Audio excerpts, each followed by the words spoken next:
आशा करता हूं कि आप सभी लोग अच्छे होंगे और आपके अपने YouTube चैनल हिंदी में आपका स्वागत है। जैसा कि आपको विदित है कि ऑफलाइन जो बच्चे मुझसे पढ़ रहे थे, कुछ अपरिहार्य कारणों से इस समय जो है ऑफलाइन की कक्षाएं बंद हो गई हैं।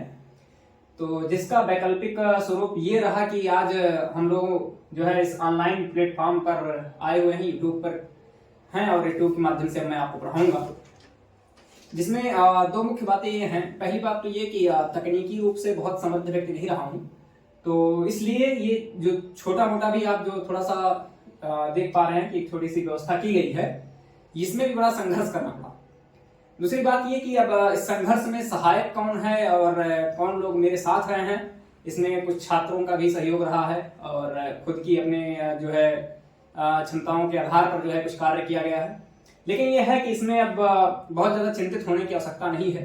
हमको आपको जो है मिलकर के साथ जो है अब हिंदी व्याकरण या साहित्य का अध्ययन करना है और विशेष रूप से कुछ बात मैं आज परिचयात्मक कक्षा में बताऊंगा कि हम कैसे पढ़ेंगे, आगे की रणनीति हमारी क्या होगी, या हम जो है आगे की चीजों को किस प्रकार देख पाएंगे। ठीक है, तो मैं जो है शुरू कर देता हूं आज से।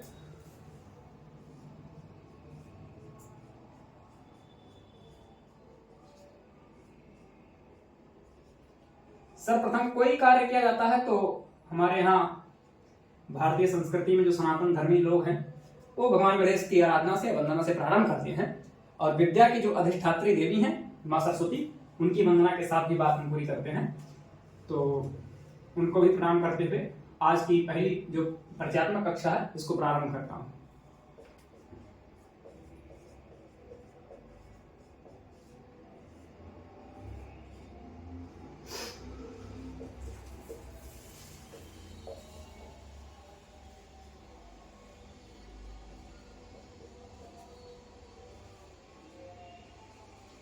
इस परिचयात्मक कक्षा में आपको पढ़ना क्या है, ये आज तो बहुत विशेष कुछ पढ़ाऊंगा नहीं। ये एक आधार पे आप खाली ये समझ सकते हैं कि आगे की कक्षाओं का स्वरूप क्या होगा या आप पढ़ेंगे क्या, या हिंदी जब हम पढ़ने के लिए प्रारंभ करते हैं तो क्या क्या विसंगतियां आती हैं, क्या क्या चीजें रहती हैं और किस चीजों को हम देख करके आगे सीख पाएंगे, या क्यों आवश्यक है कि आप हमसे ही पढ़ें, या क्या आवश्यकता है कि यूट्यूब के इस प्लेटफॉर्म के माध्यम से आप पढ़ने जा रहे हैं। उसमें तो तीन बातें बता दे रहा हूं, इस कक्षा की विशेषता क्या है और आपको पढ़ना कैसे है। इस कक्षा की विशेषता के बारे में अगर बात करें तो जो चलने वाली है, पहली बात तो ये कि इसमें जो आपका हिंदी व्याकरण है और दूसरा ये जो आपका साहित्य है, इसमें जो भी चीजें चलेंगी वो सब अध्यायवार चलेंगी। अध्यायवार का मामला ये है कि चीजें आपको जो है चैप्टर के हिसाब से हर चैप्टर में मिलती रहेंगी। दूसरी बात ये कि साहित्य का पोर्शन कैसे पूरा किया जाएगा या साहित्य में क्या चीजें पढ़ेंगे। साहित्य की जो कक्षा होगी, दो बातें और बता देता हूं। जैसे व्याकरण की जो क्लास है, जो व्याकरण की कक्षा है, ये सभी के लिए एक साथ चलेगी।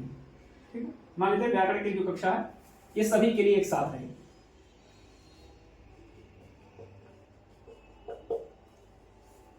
सभी के लिए का मामला क्या है कि जैसे अगर मान लीजिए अगर हम व्याकरण की क्लास पढ़ते हैं या व्याकरण पढ़ना प्रारंभ करते हैं तो व्याकरण में मामला कुल मिलाकर के ये है कि अब वो क्लास जो है आप 6 से अगर देख लेते हैं, कक्षा 6, 7, 8, 9, 10, 11 या 12, ये तो आपकी जो है एकेडमिक क्लासेस के लिए चीजें हो गई, जो आप जो है अध्ययन करेंगे 6, 7, 8, 9, 10, 11, 12। ये ज्यादातर उपयोगी कक्षा 6 से लेकर के 12 तक के बच्चों के लिए व्याकरण का पूरा पोर्शन खत्म हो जाएगा। अगर आप इन कक्षाओं को ले लेंगे तो व्याकरण में कक्षा 6 से लेकर के 12 तक में आपको कोई समस्या नहीं होगी। दूसरी बात, ये कक्षा केवल कक्षा 6 से लेकर के 12 तक के लिए नहीं है। दूसरी बात इसमें ये आपको ध्यान रखनी है कि कक्षा 6 से 12 अगर मैंने कह दिया तो इसका मतलब ये नहीं कि इसका स्तर केवल 6 से 12 है। व्याकरण में कोई परिवर्तन नहीं होता है। और दूसरी बात यह कि समय का अभाव होने के कारण ऐसा भी नहीं कर सकता कि मैं हर कक्षा के लिए अलग अलग क्लास व्याकरण के लिए पाऊं। तो इससे बचने का सबसे सरल तरीका ये था कि व्याकरण में मैं ऐसी चीजें पढ़ाऊं जो बहुत ऊंचे स्तर से लेकर के, यानी कि 0 से लेकर के 0 से लेकर के शिखर तक की बात हो इसमें। अब इसमें आप चाहे कक्षा 6 में पढ़ते हो, चाहे 7 में पढ़ते हो, 8, 9, 10, 11, 12 में पढ़ते हो, या इसके अतिरिक्त आप जो है हिंदी में, अगर हिंदी कहीं पूछा जा रहा है किसी प्रतियोगी परीक्षा में, उसके लिए भी यह व्याकरण जो है उपयोगी होगा। अब आप कहेंगे कि वहां तो हिंदी कुछ आजकल मामला ये चलने लग गया है कोचिंग संस्थानों का। कोचिंग संस्थानों में हिंदी के लिए एक समस्या ये हो गई है कि टेट के लिए अगर आप पढ़ने जाएंगे तो अलग हिंदी पढ़ाते हैं, सी टेट के लिए पढ़ने जाएंगे तो वहां अलग हिंदी चलने लग जाती है, सुपर टेट के लिए पढ़ेंगे तो वो अलग हिंदी पढ़ाने लग जाएंगे, उत्तर प्रदेश एसआई के लिए पढ़ेंगे तो अलग, यूपीपी के लिए पढ़ेंगे तो अलग।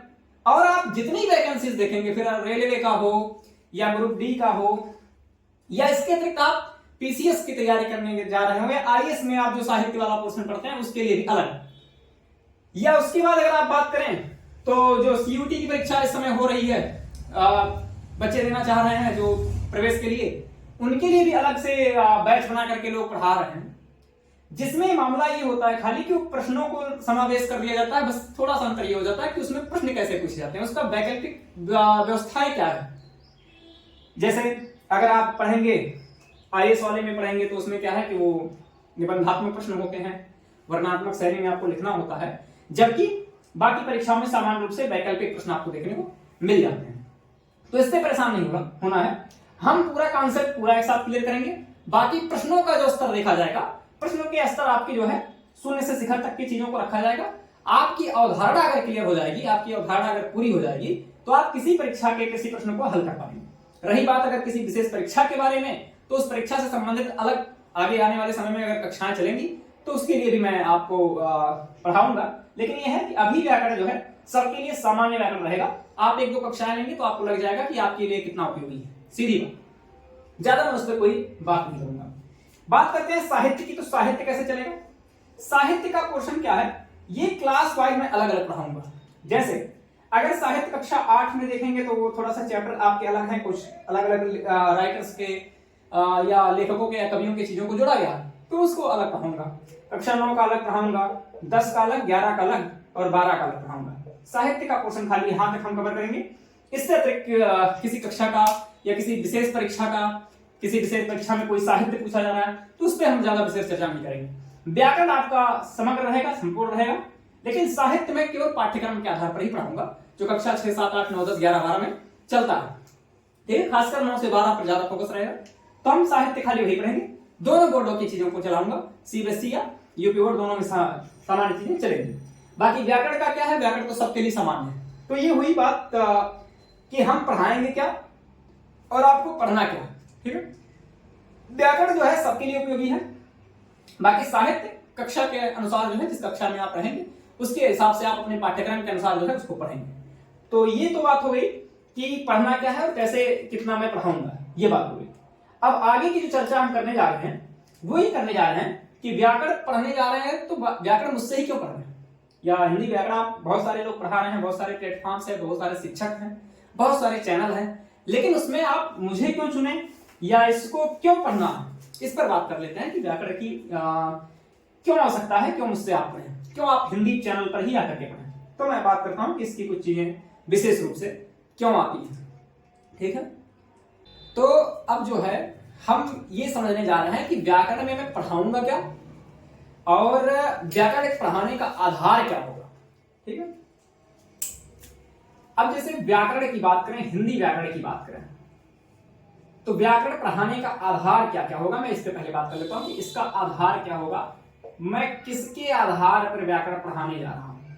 ठीक है, और क्या विशेषता इस कक्षा की होगी। देखिए, हमारे यहाँ संस्कृत व्याकरण के बारे में अगर बात करें तो संस्कृत का जो व्याकरण है, खासकर लौकिक संस्कृत का, उसके 3 मुनि माने गए, त्रिमुनि माने गए।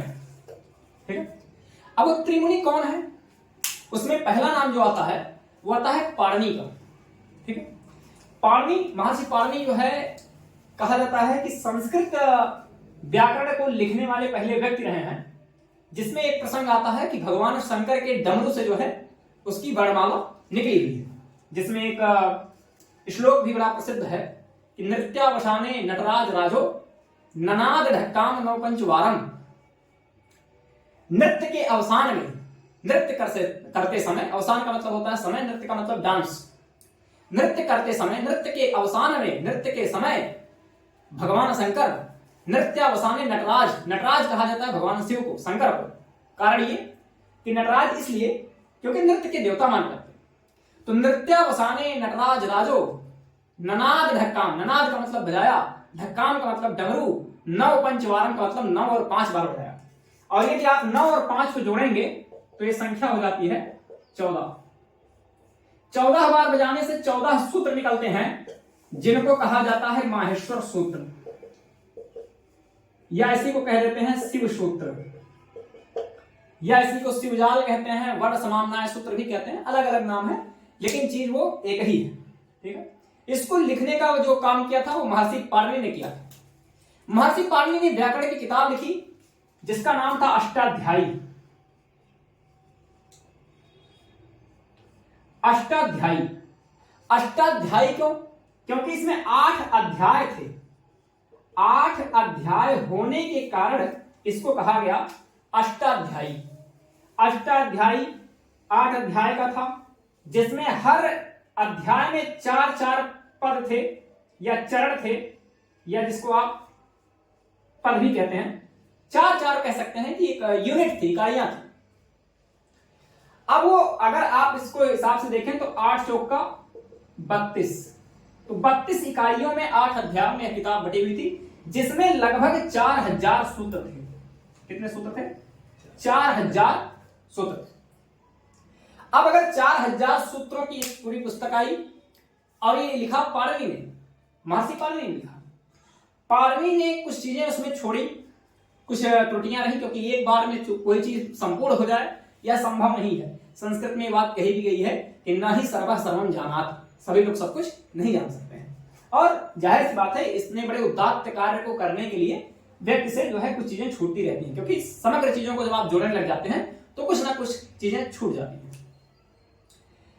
अब उसके बाद दूसरे आए वार्तिककार आए, वार्तिक लिखा और उनका नाम था कात्यायन। अच्छा, वार्तिक क्या है? वार्तिक के बारे में बात करें। वार्तिक किसे कहा है?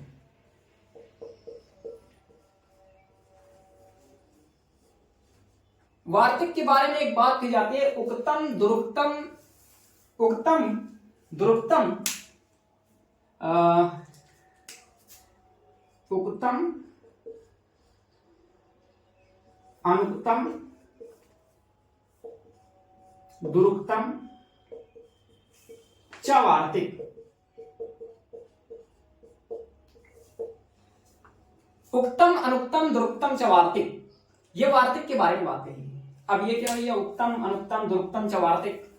उक्तम का मतलब कि जो कुछ भी कहा गया, कहा गया का मतलब है कि जो पाणिनि ने कोई बात कही उसके बारे में, जो कुछ पाणिनि ने अपने अष्टाध्यायी किताब में संस्कृत व्याकरण के बारे में जो कुछ बात कही वो उक्तम कही गई बात है।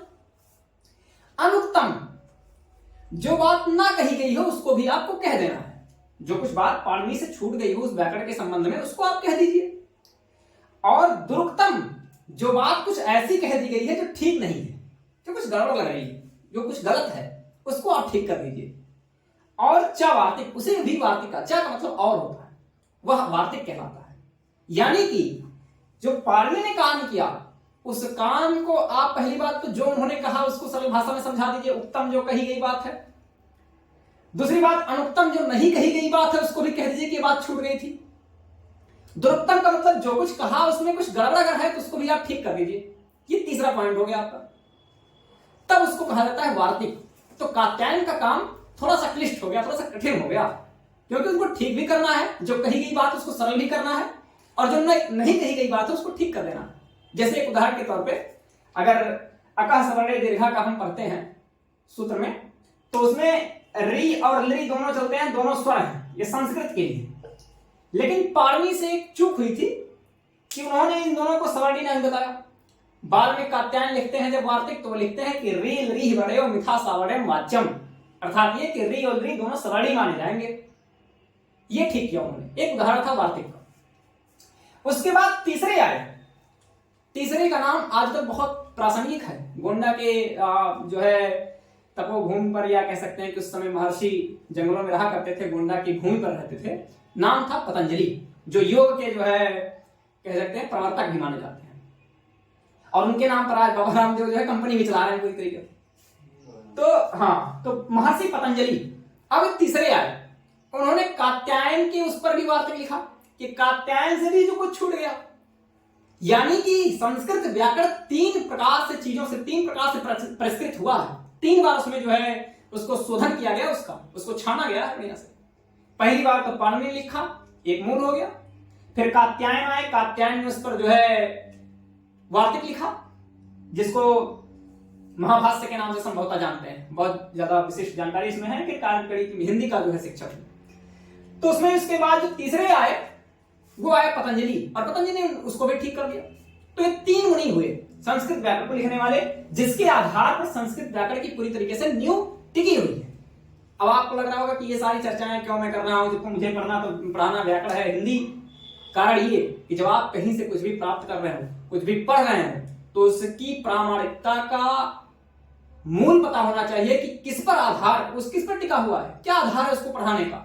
कोई भी शिक्षक आ जा रहा है, कोई भी खड़े हो जा रहे हैं, ऐरा गैरा कुछ भी आकर के कुछ भी पढ़ा दे रहा है, तो उसकी प्रामाणिकता क्या है, कैसे मान लें कि वो ठीक है। मेरे कहने से मान ले या किसी और शिक्षक के कहने से मान ले, तो किसी के कहने मानने से तो चीजें चलती नहीं, उसका कुछ आधार होना चाहिए, उसका कुछ प्रमाण होना चाहिए। तो वो प्रमाण संस्कृत व्याकरण के लिए 3 लोग हैं, पाणिनि है, कात्यायन है और वरुचि है। कात्यायन को ही वरुचि कहा जाता है, तीसरे पतंजलि, माफ कीजिएगा। पहले कौन? पाणिनि, दूसरे कात्यायन या उन्हीं का नाम दूसरा वरुचि था, और तीसरे जो है पतंजलि। ये 3 मुनि माने गए, त्रिमुनि माने गए। अब बात करते हैं हिंदी व्याकरण की। हिंदी व्याकरण में जो हमारे आचार्यों के रूप में अगर कोई व्यक्ति है, तो आचार्य जो हिंदी व्याकरण के माने गए, जिसको हिंदी का पाणिनि कहा गया। क्या कहा गया? हिंदी का पाणिनि कहा गया। हिंदी का पाणिनि किसे कहा गया? अब वो जो पहला आधार हमारा होगा ये पूरे हिंदी व्याकरण के लिए, वो जो व्यक्ति हैं, जो गुरु हैं, और हिंदी पढ़ने वालों के लिए तो बहुत आदरणीय व्यक्ति हैं, उनका नाम भी बड़े आदर से लिया जाना चाहिए, हमारे लिए बहुत जो है आदरणीय व्यक्ति रहे हैं, और उनका नाम है पंडित कामता प्रसाद गुरु। पंडित कामता प्रसाद गुरु, इनकी किताब का नाम है हिंदी व्याकरण। हिंदी व्याकरण, ये हमारे पहले आधार होंगे, मूल होंगे। मूल इसलिए क्योंकि सबसे पहले, अगर हिंदी व्याकरण ऐसा नहीं कहा सकता कि सबसे पहले किताब इन्होंने लिखी, इससे पहले भी चुटपुट किताबें देखने को मिलती रही हैं। बहुत सारे कुछ अंग्रेजों के द्वारा भी लिखी गई किताबें थी, कुछ वैसे कायदा के नाम से भी ये किताब चलती थी, कुछ मुंशी सदा सुखलाल के द्वारा भी लिखी गई किताबें देखने को मिलती थी। उससे पहले भी 1-2 किताबों के बारे में चर्चा होती रही है, लेकिन वो किताबें उतनी शुद्ध नहीं थी, या बहुत ज्यादा मानक रूप में खरी नहीं उतर पाई। वो उससे बचने के लिए जो है हिंदी नागरी प्रचारणी जो सभा थी, उसने एक निर्णय लिया कि एक काम किया जाए, जिसमें जो है महावीर प्रसाद द्विवेदी थे, आचार्य रामचंद्र शुक्ल थे, माधवराव सप्रे थे। तो उन लोगों ने एक निर्णय लिया, और महावीर प्रसाद जो द्विवेदी जी थे, उन्होंने इनको प्रेरित किया कि पंडित जी ये काम कर जो है कार्य करेंगे, हिंदी का व्याकरण लिखेंगे। और पंडित जी ने जो काम किया, लगभग 5 से 6 वर्ष लगे इनको लिखने में। 5 से 6 वर्षों की तपस्या इनकी रही। 5 से 6 वर्षों के बाद इन्होंने इस कमेटी को, इस संस्था को, वो व्याकरण की पुस्तक जो है सौंपी, जिस पर चर्चाएं की गई, और लगभग मामला ये फिट हुआ कि लगभग कह सकते हैं सदी बीत जाने, लगभग 100 वर्ष से ज्यादा का समय हो गया पुस्तक को लिखे हुए, और अभी तक ये अपने मानक पे जो है खरी उतर रही है ये पुस्तक, ठीक है, जो पंडित कामता प्रसाद गुरु की लिखी हुई है हिंदी व्याकरण। लेकिन वही बात है कि संस्कृत के पाणिनि ने भी बहुत सारी गलतियां कर दी थी, बहुत सारी चीजें छूट गई थी, बहुत सारे जो है चीजों पर विवाद था, जिसको आगे चल करके कात्यायन ने ठीक किया, उसके आगे चल करके पतंजलि ने ठीक किया, उसके आगे भी बहुत सारे लोग आए जो टीका लिखने वाले लोग थे, या जो है वार्तिक लिखने वाले लोग थे। तो चीजें आगे चल करके धीरे धीरे संशोधित होती रही। ऐसे ही पंडित कामता प्रसाद गुरु मेरे आधार जरूर होंगे, लेकिन हम इस पर भी चर्चा करेंगे कि इसके आगे, पंडित कामता प्रसाद गुरु के आगे हम किसको आधार मानेंगे। अब उसमें आधार 2-3 लोगों का नाम मैं बता देता हूं। जैसे एक आधार हमारे होंगे डॉक्टर वासुदेव नंदन,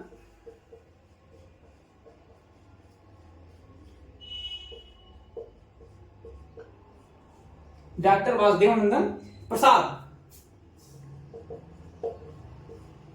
एक तीसरे आधार लोग हमारे होंगे डॉक्टर भोलानाथ तिवारी।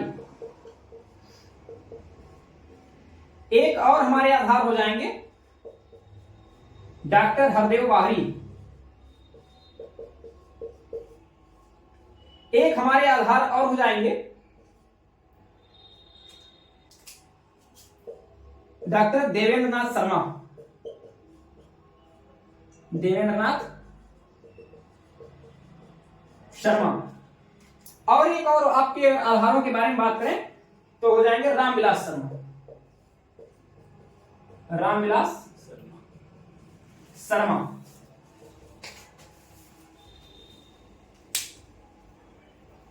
अब अगर हमारे पास लगभग 5-6 लोग ऐसे हो गए हैं, व्याकरण शास्त्री हो गए हैं, व्याकरण हो गए हैं, जिनके आधार पर हम व्याकरण पढ़ेंगे और चीजों को बहुत सूक्ष्मता से समझते हुए चलेंगे कि मूल व्याकरण में हिंदी का व्याकरण है क्या।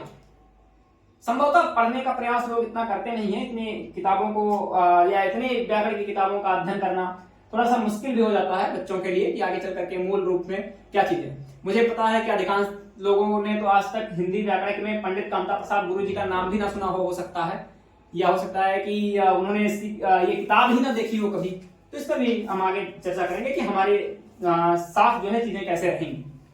तो हमारे पास जो है कुछ आधार रहे, कुछ व्याकरण शास्त्रियों के नाम रहे, जिनके आधार पर हम पढ़ेंगे चीजों को कि आगे हम क्या चीजों को पढ़ पाएंगे। ठीक है।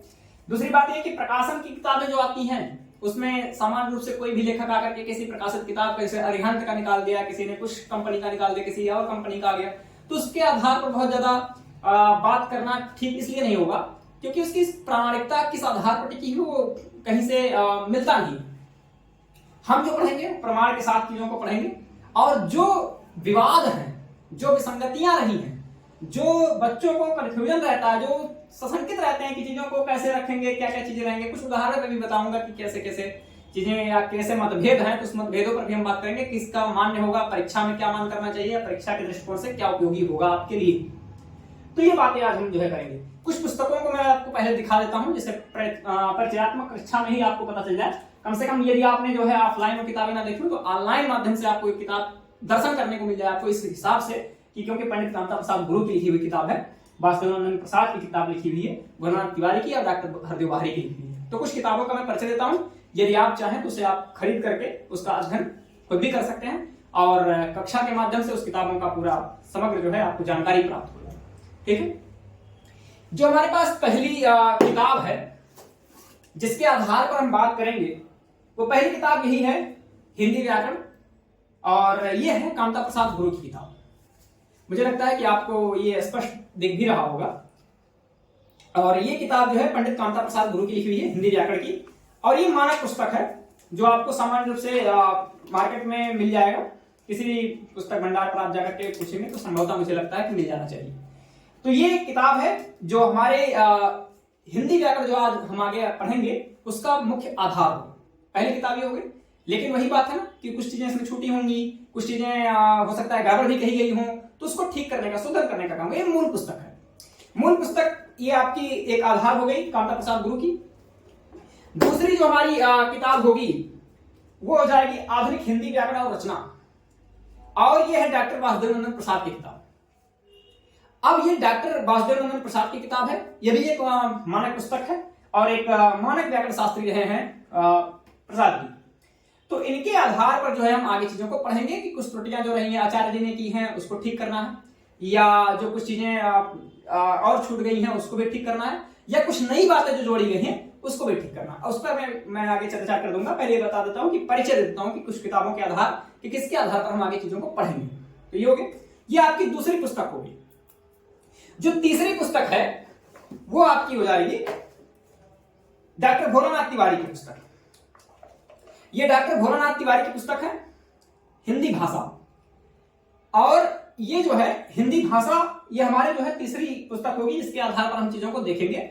डॉक्टर भोलानाथ तिवारी, इनके आधार पर चीजों को हम पढ़ेंगे कि क्या क्या चीजें हैं और आगे क्या क्या चीजें पढ़ेंगे। एक और चौथी पुस्तक मैं आपको दिखा देता हूं, और ये डॉक्टर हरदेव बाहरी की लिखी हुई है, हिंदी भाषा।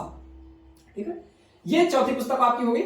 इसके अतिरिक्त जो है देवेंद्रनाथ शर्मा की या रामविलास शर्मा जी की पुस्तक भी, उसका आधार भी हम ले लेंगे। वहां से जो कुछ तथ्यात्मक चीजें होंगी या कुछ अवधारणा के आधार पर भी कुछ चीजें होंगी उसको हम यहाँ पर रखेंगे जरूर। ठीक है, इसके अतिरिक्त पृथ्वीनाथ पांडे भी आप जोड़ सकते हैं। ठीक है, कुल मिलाकर के ये आप कह सकते हैं कि जितने भी प्रसिद्ध व्याकरण शास्त्री रहे हैं, जितनी भी व्याकरण की प्रसिद्ध पुस्तकें रही हैं, उसको मैं आधार बना करके ही आपको कोई बात बताऊंगा, उसका प्रमाण देकर के आपको कोई बात बताऊंगा, उस पर ही हम आगे चल करके चर्चा करेंगे कि क्या चीजें हैं। दूसरी बात, विवाद क्या है, उस विवाद पर चर्चा क्या करेंगे, और इस कक्षा की विशेषता क्या हो, उस कक्षा की विशेषता अंतिम समय में आपको मैं सार बताता हूं कि इस कक्षा की विशेषता क्या होगी। ठीक है, 2-3 बातें मैं आपको बताऊंगा कि इस विशेषता क्या है इसकी।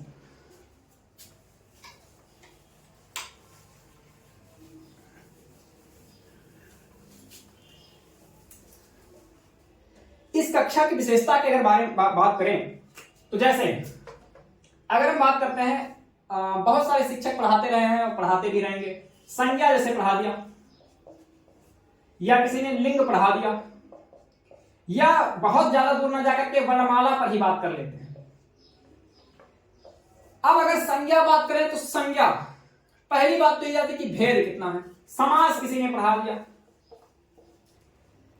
संज्ञा के भेद तो कुछ बताएंगे कि भाई 3 भेद है, कुछ बता देंगे भाई 5 भेद है, कुछ बता देंगे नहीं 3 ही भेद थे लेकिन उसके बाद 2 भेद उसी में अंतर हो गया। और इसमें संज्ञा को लेकर के मामला चलता है कि जातिवाचक संज्ञा और व्यक्तिवाचक संज्ञा में क्या चीजें हो पाएंगी। जैसे अगर आपने कहा कि फल, तो आप कहेंगे कि जातिवाचक संज्ञा। फिर आपसे अगर मैं कह दूं कि आम, तब आप कुछ लोग समझने में दिक्कत होने लग जाएगी कि भैया ये आम, अब फल तो जाति था, आपने कहा कि फल जातिवाचक संज्ञा है, तो आम क्या होगा। अच्छा, आम को छोड़ा, मैं खाली अगर कह दूं दशहरी आम, चौसा आम, तब आप क्या कहेंगे। या हमने कह दिया फूल, तो आप कहेंगे कि ये जातिवाचक संज्ञा है। बात ठीक भी है। हमने कह दिया चलो गुलाब, तब आप क्या कहेंगे। हमने कह दिया लाल गुलाब भाई, अब आपको दिक्कत होने लग जाएगी कि वो व्यक्तिवाचक में जाएगा कि जातिवाचक में जाएगा। ये समस्याएं खड़ी। और आगे चल करके बहुत चीजें बच्चों को इसमें समझने में बहुत कठिनाई होने लगती है। ऐसे ही आगे भी है, 3 भेद 5 भेद में समस्या हो जाती है कि 3 है कि 5 है, 5 माने कि 3 माने, उसमें अपवाद क्या क्या है, अपवाद है तो क्यों है, इस पर कोई चर्चा नहीं करता है, या बहुत सारे शिक्षक इससे बचना भी चाहते हैं। लेकिन हमारी कक्षा में ये सारी बातें होंगी कि वो क्यों आएगा, फूल जो है आ जाएगा, गुलाब आ जाएगा, लाल गुलाब आ जाएगा, चौसा आम आएगा, दशहरी आम आएगा, या आम या फल आएगा, तो कहां आएगा, इस पर पूरी चर्चा होगी। वैसे अगर आपकी जानकारी के लिए अभी भी बता देता हूं, तो ये सभी जो भी चीजें अभी तक लिखी गई हैं उसमें से कोई व्यक्तिवाचक चीज नहीं लिखी गई है, सारी चीजें जातिवाचक। ठीक है, वो जब आप कक्षा लेंगे तो ज्यादा आपको समझ में आएगा। अभी ऐसी चीजें अगर बता दूंगा तो आपको लगेगा कि ये कहां से आ गई चीजें। वो आधार पर जब बात होगी, मैं कक्षा में पढ़ाऊंगा तो आपको ये चीजें ज्यादा बता देंगी। अभी के लिए खाली इतना जान लीजिए कि अभी बोर्ड पर जितनी चीज लिखा, जैसे फल लिखा, आम लिखा, दशहरी आम, चौसा आम, फूल, गुलाब, लाल गुलाब, ये सारी चीजें जातिवाचक के अंदर। व्यक्तिवाचक कोई चीज अभी नहीं, मैंने नहीं लिखा है। अब बात करते हैं लिंग में क्या मामला चलता है। हिंदी में बात चलती है पुल्लिंग की और स्त्रीलिंग की। एक आपने कहा कि हमारे यहां लिंग 2 होते हैं, पुल्लिंग और स्त्रीलिंग। उसके बाद विवाद एक खड़ा हो जाता है कि भाई मंत्री क्या है, प्रधानमंत्री क्या है, दही क्या है, आत्मा क्या है, इतनी बातें। मंत्री, प्रधानमंत्री, दही और आत्मा, ऐसे ही बहुत सारे और शब्द मिल जाएंगे आपको कि वो पुल्लिंग है कि स्त्रीलिंग। तो उसमें कुछ किताबों में ये बात भी लिख दी गई है, कुछ किताबों में ये मान्यता आ गई है, कुछ लोग ये बात करने लगे कि उभयलिंग है। एक तीसरी कैटेगरी की, यानी कि जिसमें स्त्री के भी गुण पाए जाते हों और पुरुष के भी गुण पाए जाते हो, यानी कि स्त्री और पुरुष दोनों जातियों का जो बोध कराते हैं उनको उभयलिंग कह दिया गया। लेकिन हिंदी व्याकरण तो कहती है कि हमारे यहाँ खाली 2 ही लिंग है, एक पुल्लिंग और स्त्रीलिंग, तीसरे की कोई अवधारणा हमारे यहाँ नहीं है। तो जब तीसरे की नहीं है तो ये शब्द कहां से आ गए थे और शब्द कैसे उभयलिंग हो जा रहे हैं। ये प्रश्न सोचने वाली बात है कि भाई तीसरा कहां से हो सकता है। तो इस पर भी बात होगी कि ये सारे शब्द हैं क्या, इसको प्रयोग कैसे करेंगे, और यदि परीक्षा में आ जाता है तो आप पुल्लिंग मारेंगे कि स्त्रीलिंग मारेंगे या उभयलिंग मारेंगे, क्या ठीक हो जाएगा। तो इस पर भी बात होगी। ये लिंग के संबंधी बात होगी। मैं ये बता रहा हूं, कोई प्रमाण अभी तो नहीं दे रहा, खाली मैं आपको ये बता रहा हूं अभी कि हमारी कक्षा में विशिष्टता क्या है। आप पढ़ेंगे तो क्यों पढ़ेंगे, बस ये आधार बता रहा हूं कि वो कितनी गहराई तक की बात की जाएगी, कितनी सूक्ष्मता से बात की जाएगी। शून्य से शिखर तक खाली मैं कहने के लिए नहीं कह रहा हूं। वो आप देखेंगे, कक्षा जब आप लेंगे तो आपको चीजें पता चल जाएंगी कि वो चीजें हैं क्या या कैसी चीजें। अब बात करते हैं वर्णमाला की। वर्णमाला को ही ले लो। एक सामान्य सा प्रश्न अगर खाली पूछ लिया जाए कि हिंदी में कितने वर्ण हैं, हिंदी में कितने वर्ण हैं, तो यहां जो है बहुत सारे शिक्षकों की बहुत सारी राय हो जाएंगी। कोई कहेगा कि भैया 44 वर्ण हैं, कोई 46 बताएगा, कोई 48 बताएगा, कोई 49 अक्षर बता देता है, कोई 50 बता रहे हैं, कोई 51, कोई 52 वर्ण बता रहे हैं भैया। हाँ, वो जितनी चीजें मैंने लिख दी सब पे ठीक ठाक चल रहा है। कोई 44, कोई 46, कोई 48, कोई 49, कोई 51, 52। तो कितने वर्ण हैं भाई और क्यों हैं? अगर परीक्षा में पूछ ले कि भाई हिंदी में कितने, 4 ऑप्शन आ जाए, कौन सा ऑप्शन आप मानेंगे, कौन सा विकल्प ठीक मान लेंगे आप? तो ये भी बात होगी कि भाई जो वर्णमाला आप पढ़ रहे हैं तो वर्णमाला में कितने अक्षर हैं, कितने ठीक हैं, कितने मान लेने चाहिए या कितना सही है, इस पर चर्चा होगी। समास के भेद कुछ कहेंगे भाई 4 हैं, कुछ 6 हैं, कुछ उसी में तत्पुरुष के 8 भेद मानेंगे, कुछ मानते हैं 6 ही हैं। तो भेद कितने हैं? ये तो मैं खाली 2-3 सामान्य रूप से चीजें बताई। ऐसी बहुत बातें हैं जो हिंदी व्याकरण को लेकर के लोगों में बहुत सारी भ्रांतियां फैली हुई है, बहुत सारी जानकारी गलत लोगों के मन में बैठी हुई है, बहुत सारी चीजें आप गलत पढ़ते चले जा रहे हैं। और वो इसलिए गलत पढ़ने जा रहे हैं, कारण ये कि उसमें आपको मुख्य रूप से कोई आधार या कोई प्रमाण देकर के कोई बात नहीं कही जाती है। इससे बचने के लिए आपको एक कक्षा मुझे लगता है कि आवश्यक रूप से लेनी चाहिए, और एक बेहतरीन हिंदी व्याकरण की सूक्ष्मतम जानकारी के साथ अगर आप अपने ज्ञान को बढ़ाना चाह रहे हैं तो इस कक्षा को पूर्णतः जो है आप देखते रहिएगा, जरूर लीजिएगा, और अध्यायवार आपको चीजें मिलती रहेंगी। वर्णमाला से मैं पहला चैप्टर पढ़ाऊंगा। वर्णमाला के बाद आपका जैसे हो गया अगला चैप्टर जो भी होगा विकारी शब्दों के रूप में अगर देखेंगे संज्ञा, सर्वनाम, लिंग, उसके बाद क्रिया विशेषण, ठीक है, क्रिया विशेषण, तो ये सारी चीजें, या फिर उसके बाद संधि हो गया, समास हो गया, उपसर्ग हो गया, प्रत्यय हो गया, तद्भव हो गया, तत्सम हो गया, देशज विदेशज। या हिंदी में व्याकरण में कुछ भी ऐसा नहीं होगा जो आप कहें कि ये चीज छूट गई है, ठीक है। बस ये है कि आपको थोड़ा सा धैर्य रखना है। दूसरी बात ये है कि बाकी यूट्यूब के प्लेटफॉर्म या बाकी यूट्यूब पे पढ़ाने वाले शिक्षकों के आधार पर ये कक्षा नहीं चलेगी। और एक बात, ये कक्षा कौन लोग ना लें, इस पर भी बात कर देता हूं। पहली बात तो ये, ऐसे लोग इस हिंदी की कक्षा को बिल्कुल नहीं लेंगे जो चाहते हो कि किसी ट्रिक के माध्यम से, किसी जादुई ट्रिक के माध्यम से खाली 2 मिनट में ये सीख लीजिए, 3 मिनट में ये सीख लीजिए। ऐसे भारी भरकम शब्दों का प्रयोग करने वाले या ऐसी चीजें खोजने वाले खाली 60 मिनट में कि 3 मिनट में सीख लीजिए आज संधि, तो ऐसी कोई जो है विचारधारा रखने वाले लोग इस कक्षा को नहीं ले पाएंगे और ना ले, क्योंकि ये चीज जो चलेगी बहुत ही विस्तृत चलेगी और बहुत समग्र रूप से चीजों को रखा जाएगा। तो इसलिए इसमें पहली बात तो ये कि विद्यार्थी को धैर्य रखना पड़ेगा। विद्यार्थी धैर्य रख करके चीजों को पढ़ेगा तो सारी चीजें समझ में आएंगी, और उसको इस बात का ध्यान रखना है कि मुझे मूल ज्ञान प्राप्त करना है। वही आधार पर चलाना है कि खाली 15 मिनट में चीजें सीख लें या 10 मिनट में चीजें सीख लें। 2 मिनट में तो नूडल भी आज तक नहीं बन पाया। आप संधि समास पता नहीं कैसे क्या सिखा दे रहे हैं आजकल के शिक्षकों को, मामला यही गड़बड़ा है भाई, पता नहीं कैसे कहां से लोग आ जाए। फिलहाल मैं उस पर चर्चा करने के लिए नहीं खड़ा हूं। मैं इसलिए खड़ा हूं कि आपको हिंदी व्याकरण से संबंधित कोई गड़बड़ी या कोई भी संदेह नहीं बचेगा। दूसरी बात यह है कि यदि आपको कहीं संदेह होता है मेरी कक्षा लेने के पश्चात भी, तो आपको मेरा संपर्क सूत्र प्राप्त करा दिया जाएगा, या आपको अनुराग यानी कि ईमेल आईडी आपको पहले ही प्रदान कर दी गई है, तो उसके आधार पर आप वहां प्रश्न पूछ सकते हैं, या सोशल मीडिया पर मेरे व्हाट्सएप पर आप प्रश्न भेज दीजिए, या मेरे फेसबुक आईडी पर भी आप प्रश्न भेज सकते हैं मैसेंजर के माध्यम से, तो वहां मैं उसका समाधान कर दूंगा। अथवा किसी महीने में किसी भी रविवार को आप जो है जूम सेशन के द्वारा मीटिंग रख दी जाएगी जिसमें आप अपने प्रश्नों को रख सकते हैं। तो ये चीजें रहेंगी और ये सारी व्यवस्थाएं खाली निःशुल्क आपको प्रदान की जाएंगी। बस ये है कि आपको धैर्य रख करके चीजों को क्रमशः पढ़ते जाना है। एक निवेदन और विद्यार्थियों से और करूंगा कि जो भी लोग पढ़ने के लिए आएंगे वो वीडियो जैसे आप कक्षा में पढ़ रहे हैं तो उसको बड़े धैर्य से पढ़िए। ऐसा पढ़िए कि जैसे लग रहा है कि आप आमने सामने ही पढ़ रहे हैं, कक्षा में ही पढ़ रहे हैं। ऐसा बिल्कुल मत करिए कि उसकी स्पीड जो है 2 गुना कर दी है, उसके बाद बैठे हैं रजाई में सो करके एकदम पढ़ रहे हैं उससे, तब ऐसे ज्ञान प्राप्त नहीं होगा। आप ज्ञान मुद्रा में बैठ करके ही पढ़ेंगे एकदम शानदार तरीके से, और स्पीड उसको सामान्य ही रखिएगा। बहुत अगर आपको करना भी होगा तो 1.25 से ज्यादा मत करिएगा, इससे अधिक नहीं। तो उस पर आप लिखेंगे और साथ में नोट बनाते चलेंगे। एक कार्य आपको और करना है कि आप साथ में जितनी भी चीजें मैं लिखूंगा या जितनी चीजें बोल रहा हूं उसको सामान्य रूप से, अगर मान लीजिए कोई परिभाषा बोल दिया हो सकता है ना लिखूं, वैसे मैं प्रयास यही करूंगा कि सारी चीजें लिख लूं। यदि नहीं लिखता हूं तो आप इस चीज को मैं बोलूंगा अगर, तो उसको आप लिख करके ही आगे बढ़ेंगे, एक बढ़िया नोट तैयार करिएगा। तो ये रही आज परिचयात्मक कक्षा के बारे में कुछ चीजें, कुछ बातें। और परिचयात्मक कक्षा में अगर बात की जाए तो मेरे परिचय की, तो नाम तो आप जो है, जो ऑफलाइन बच्चे पढ़ रहे हैं उससे या पढ़ते रहे हैं वो तो बिल्कुल परिचित हैं।